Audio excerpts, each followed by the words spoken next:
હવે દક્ષિણ ભારતના રાજ્યો. દક્ષિણ ભારતના રાજ્યોમાં નર્મદા નદીની દક્ષિણમાં આવેલા રાજ્યોને દક્ષિણના રાજ્યો કહેવામાં આવે છે.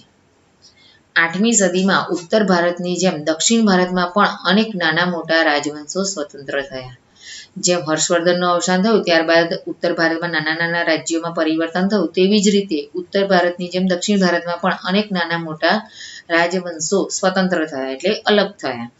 તેમાંથી ચાલુક્ય, રાષ્ટ્રકૂટો, પલ્લવ, ચોલ, પાંડ્ય, ચેર જેવા રાજ્યવંશો વિશે ટૂંકમાં જાણકારી મેળવવાની છે.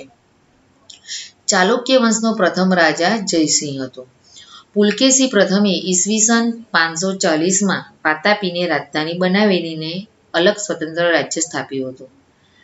ચાલુક્ય વંશનો પહેલો રાજા જયસિંહ અને એના પછી બીજા રાજાઓ બન્યા, જેમાં પુલકેશી પ્રથમે ઈસવીસન 540માં વાતાપી નામના સ્થળને રાજધાની એટલે કે પાટનગર બનાવી અને પોતાનું અલગ રાજ્ય સ્થાપ્યું.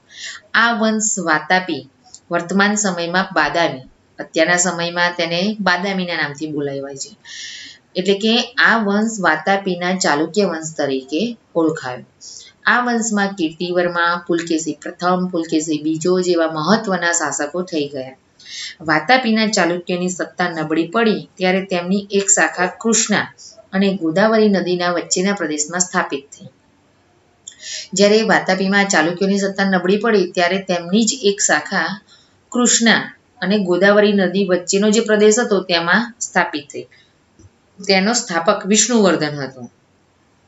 આ પૂર્વીય ચાલુક્ય શાસકોએ પોતાની રાજધાની વેંગીમાં રાખી હોવાથી તેઓ વેંગીના ચાલુક્ય તરીકે ઓળખાયા. વાતાપી અને વેંગીની જેમ કલ્યાણીમાં પણ ચાલુક્ય વંશની એક શાખા હતી. આ ચાલુકો કલ્યાણીના ચાલુક્ય તરીકે ઓળખાયા. જુઓ, બાજુમાં એક ફોટો આપેલો છે, પુલકેશી બીજો, જે પુલકેશી બીજો રાજા હતો તેનો એ ફોટો છે. દક્ષિણમાં ચાલુક્ય વંશની પડતી થઈ ત્યારે રાષ્ટ્રકૂટ વંશની સત્તાનો ઉદય થયો. પછી ચાલુક્ય વંશનું પતન થયું, નાશ પામ્યો, એટલે રાષ્ટ્રકૂટ વંશની શરૂઆત થઈ. આ વંશનો સૌથી પ્રથમ રાજા ઇન્દ્ર પ્રથમને માનવામાં આવે છે. તેનો પ્રથમ રાજા ઇન્દ્ર પ્રથમ હતો. ગોવિંદ ત્રીજો રાષ્ટ્રકૂટ વંશના શાસકોમાં સૌથી વધુ શક્તિશાળી શાસક હતો. આ સમયમાં યાદવ વંશના 2 રાજ્યો અસ્તિત્વમાં આવ્યા, દેવગિરી અને દ્વાર સમુદ્ર. દ્વાર સમુદ્રમાં હોયસલ વંશનું શાસન હતું અને દેવગિરીમાં યાદવોનું શાસન હતું. દ્વાર સમુદ્ર હોયસલોની રાજધાની હતી અને દેવગિરી, જે હાલમાં દૌલતાબાદ નામે ઓળખાય છે, તે યાદવોની રાજધાની હતી. દક્ષિણમાં કલ્યાણી ચાલુક્ય સામ્રાજ્યના પતન બાદ કલ્યાણી ચાલુક્ય જે શાખા હતી તેનું પતન થયું, તેનો નાશ થયો. ત્યાં નવા રાજ્યનો ઉદય થયો. તેમાં વરંગલના કાકતી પણ હતા. કૃષ્ણા અને કાવેરી નદીઓ વચ્ચેના ભૂમિ પ્રદેશ ઉપર તેમનું રાજ્ય હતું. અને કૃષ્ણા અને કાવેરી નદીઓ વચ્ચેનો જે જમીનનો ભાગ હતો, જમીન પ્રદેશ હતો, તેમાં તેમનું રાજ્ય હતું. વરંગલ તેમની રાજધાની હતી. આવો જ એક મહત્વનો વંશ પલ્લવ વંશ પણ હતો. આ વંશની સ્થાપના બપ્પદેવે કરી હતી. તેમની રાજધાની કાંચીપુરમમાં હતી. મહેન્દ્રવર્મા પ્રથમ, નરસિંહવર્મા પ્રથમ અને નરસિંહવર્મા બીજો આ પલ્લવ વંશના મહત્વના શાસકો હતા. તાંજોર, ત્રિચિનાપલ્લી અને પુદુકોટ્ટઈ જ્યાં આવેલા છે ત્યાં મધ્યમ કાળમાં ચોલ મંડળનું રાજ્ય હતું. બીજી જગ્યાએ તાંજોર, ત્રિચિનાપલ્લી અને પુદુકોટ્ટઈ જે સ્થળો હતા ત્યાં ચોલ મંડળનું રાજ્ય હતું. તાંજોર તેમની રાજધાની હતી. રાજાધિરાજ પ્રથમ અને રાજેન્દ્ર પ્રથમ ચોલ વંશના મહત્વના શાસકો હતા. દક્ષિણનું આવું એક પ્રાચીન રાજ્ય પાંડ્ય પણ હતું. એક અલગ રાજ્ય બીજું હતું જેનું નામ હતું પાંડ્ય.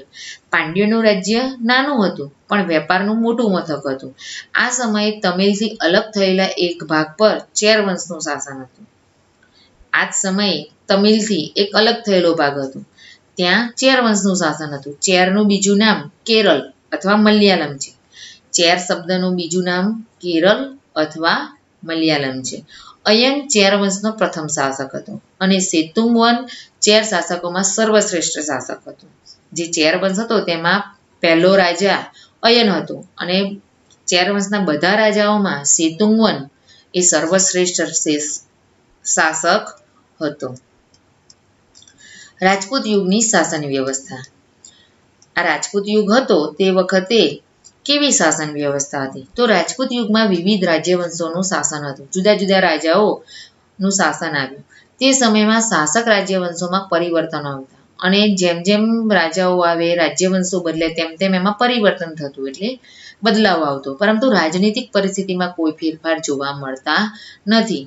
જે રાજનીતિક પરિસ્થિતિ હતી એમાં કોઈ બદલાવ આવેલો નથી. રાજપૂત યુગમાં રાજાનું પદ વંશ પરંપરાગત હતું. વંશ પરંપરાગત એટલે રાજાનો પુત્ર રાજા બને, રાજાનો જ્યેષ્ઠ પુત્ર રાજ્યાધિકારી બને તેવું ન હતું. પણ એમાં એવું ન હતું કે રાજાનો મોટો પુત્ર, જ્યેષ્ઠ પુત્ર એટલે મોટો જ પુત્ર રાજાનો ગાદીએ રાજા બને, એમ રાજ્યાધિકારી બને, એટલે કે રાજાનો છોકરો, મોટો પુત્ર રાજ્યનો વહીવટ સંભાળે, રાજા બને. રાજા પોતાના પુત્રોમાંથી ઉત્તરાધિકારી તરીકે કોઈ એક પુત્રને યુવરાજ બનાવતા. રાજા પોતાના પુત્રો, જે 2 કે 3 જે પુત્રો હોય તેમાંથી ઉત્તરાધિકારી તરીકે એક પુત્રને યુવરાજ બનાવતા. આ યુવરાજ પાછળથી રાજા બનતો અને તે રાજગાદીએ બેસતો અને રાજ્યનો વહીવટ સંભાળતો. લોકો અથવા રાજદરબારીઓએ ચૂંટણી કરીને અથવા પસંદગી કરીને રાજાઓની પસંદગી કરી હોવાના પણ ઉદાહરણો છે. જેમ અત્યારે આપણે લોકોની પસંદગી દ્વારા જ લોકનેતા પસંદ કરીને લોકશાહી પદ્ધતિથી આપણો વહીવટ ચાલે છે, તે રીતે એ સમયગાળામાં લોકો અથવા રાજદરબારીઓ ચૂંટણી કરીને અથવા પસંદગી કરીને રાજાઓની પસંદગી કરી હોવાના પણ ઉદાહરણ આપણને મળી આવે છે. જેમ કે કાશ્મીરના યસ્કરની બ્રાહ્મણોની સભાએ પસંદગી કરી હતી. આ સમયે મંત્રીઓના 2 પ્રકાર હતા, 1 અમાત્ય અને 2 સચિવો. અમાત્યનું કાર્ય મંત્રણા અને રાજનીતિ કરવાનું હતું. જે અમાત્ય હતું મંત્રીમંડળ, તે રાજનીતિ કરવાનું કામ હતું અને સચિવોનું કાર્ય લડાઈ તથા સુલેહનું હતું.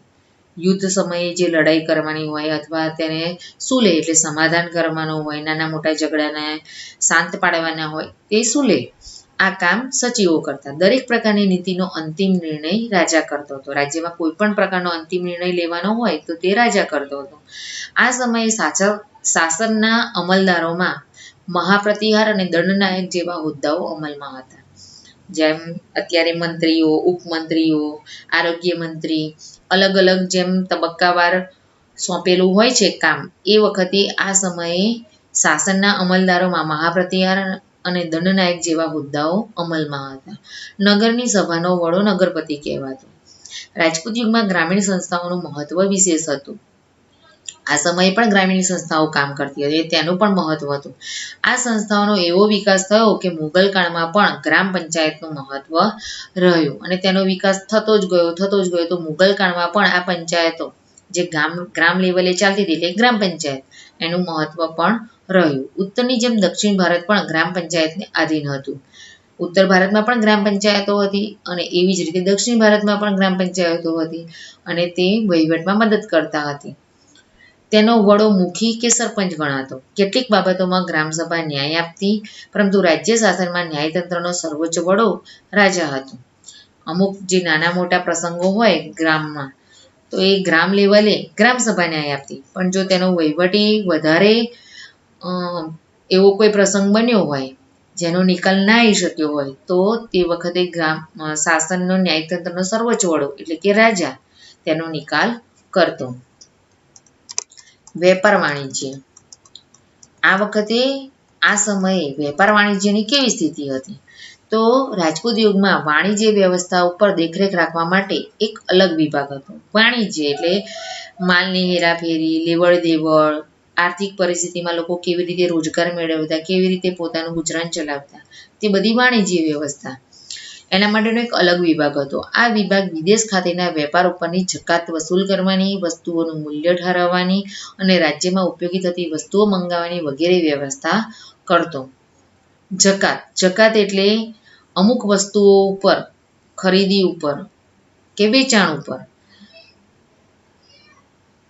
કોઈ અમુક પ્રકારનો નક્કી કરેલો વેરો લેવામાં આવતો, તેને જકાત કહેવામાં આવતી. અત્યારે આપણે એને ટેક્સ કહીએ છીએ. વસ્તુઓનું મૂલ્ય ઠરાવવાની. આ વસ્તુ ઉત્પાદન કર્યું છે, કોઈ પણ વસ્તુનું ઉત્પાદન, તો તે યોગ્ય છે, જેને અત્યારે આપણે માર્કા જોઈએ છે. કોઈ પણ વસ્તુ ખરીદીએ તો તેની ઉપર ISIનો માર્કો, હોલમાર્કનો માર્કો જોઈએ, તેનું મૂલ્ય અંકિત થાય છે. તે રીતે વસ્તુઓનું મૂલ્ય એ વખતે પણ અંકિત થતું. એ ઠરાવવાની જવાબદારી આ વિભાગની હતી. પછી રાજ્યમાં ઉપયોગી થતી વસ્તુઓ મંગાવવાની, જરૂરિયાતપૂર્વક આપણા રાજ્યમાં કઈ વસ્તુઓની માંગ છે તેને કેવી રીતે મંગાવી એ વ્યવસ્થા પણ આ વિભાગ કરતો. મુખ્ય કર જમીનની ઉપજનો છઠ્ઠો ભાગ હતો. જે વાણિજ્ય વ્યવસ્થામાં કર એટલે જે વેરો ઉઘરાવતા તેમાં સૌથી મુખ્ય કર કયો હતો? જમીનની ઉપજનો છઠ્ઠો ભાગ. જમીનની ઉપજ એટલે કે ખેડૂતો જે ખેતી કરતા અથવા જેની પાસે જમીન હતી તેની જે ઉપજ થતી એટલે કે ખેતી કરીને જે પાક ઉત્પન્ન થયો હોય તે, અથવા જે વેપારી હોય તો વેપારીએ જે વેપાર કર્યો હોય ને તેની પાસે જે આવક થઈ હોય તેનો છઠ્ઠો ભાગ એ મુખ્ય કર હતો. રાજપૂત યુગમાં જમીન પરનો કર ભાગ નામે ઓળખાતો. આ જમીન ઉપર જે કર લેવામાં આવતો તેને ભાગ એવો શબ્દ નામ આપ્યું હતું. આજે પણ જમીન ઉપર કર લેવાય છે. બંદરો અને નાકા ઉપર તથા સિંચાઈ ઉપર કર ઉઘરાવવામાં આવતો. જે વેપાર માટેના પહેલાના જમાનામાં જમીન માર્ગ કરતા દરિયાઈ માર્ગે વેપાર વધારે થતો, તો દરિયાઈ માર્ગે જે સ્થળે વેપાર તરીકે વિકસ્યા તેને બંદર કહેવાતા. પછી નાકા ઉપર એટલે અમુક જગ્યાએ રસ્તા ઉપર નાકાબંધી કરવામાં આવતી, જેમ અત્યારે આપણે ફાટક કે કોઈ એવું આમ રસ્તો બ્લોક કરીને જે કર ઉઘરાવવામાં આવે છે ફાટક પાડીને, કે અમુક સિટીમાં તમે જુઓ છો ટોલ ટેક્સના નાકા હોય છે, આવું એ સમયે પણ હતું. તો તે નાકા ઉપર અથવા સિંચાઈ ઉપર, સિંચાઈ એટલે તમે ખેતી માટે પાણીનો ઉપયોગ કર્યો હોય તો તેના ઉપર પણ તમારે વેરો આપવામાં આવતો વગેરે. આ સમયે દરિયાપારના વેપાર માટે ગુજરાતના સ્તંભતીર્થ એટલે કે ખંભાત અને ભૃગુ કચ્છ એટલે કે ભરૂચ બંદરો જાણીતા હતા. ભારત પર વિદેશી આક્રમણો. 8મી થી 12મી સદી દરમિયાન ભારતમાં મુસ્લિમ આક્રમણો થયા. 8મી થી 12મી સદીના સમય દરમિયાન ભારતમાં જુદી જુદી મુસ્લિમ રાજાઓએ, મુસ્લિમ સત્તાએ આપણા દેશ ઉપર આક્રમણો કર્યા, ચડાઈ કરી. 8મી સદીમાં આરબ રાજ્ય સત્તાનો વિસ્તાર કરવાના હેતુથી મોહમ્મદ ઇબ્ન કાસિમે ભારતના ઉત્તર પશ્ચિમ ભાગ પર આક્રમણ કર્યું. વાયવ્ય ખૂણામાંથી સબુકતે ગિનના લશ્કરે પણ આક્રમણ કર્યું. પણ આ આક્રમણો તે સમયે ભારતમાં રાજ્ય સત્તાના સ્થાપી શક્યા.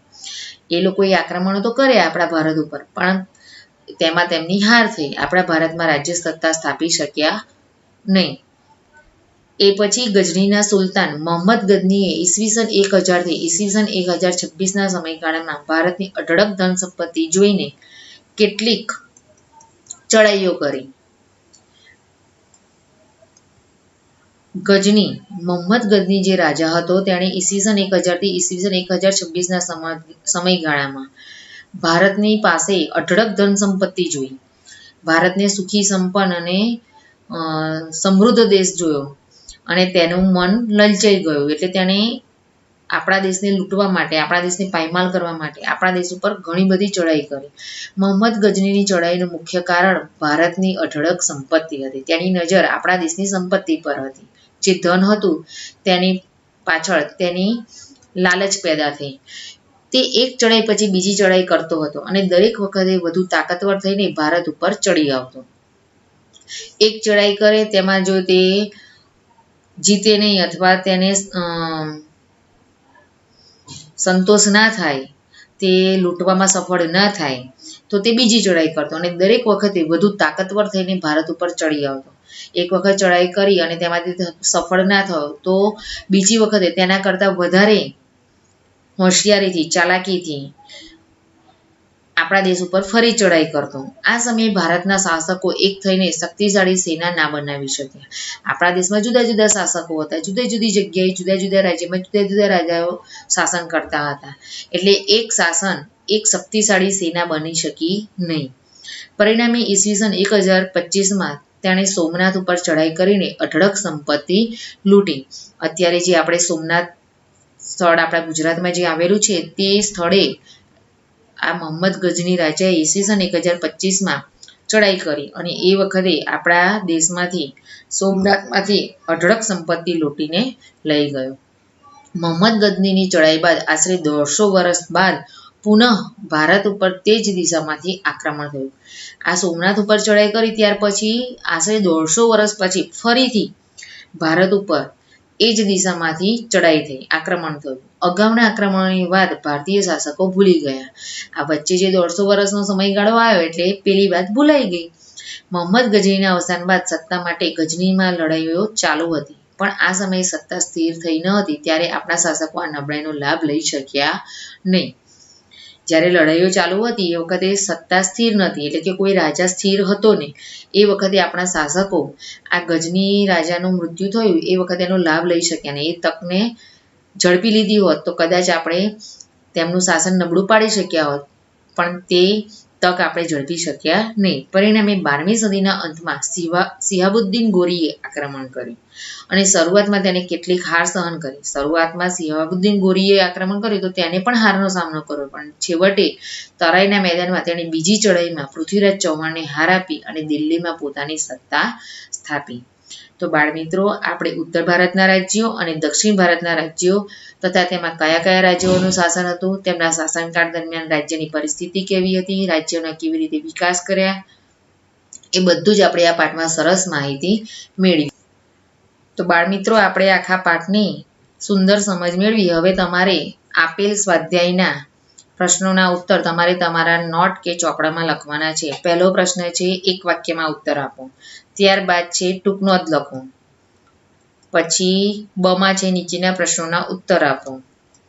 પ્રશ્ન 3 સાચો વિકલ્પ શોધીને ઉત્તર લખો.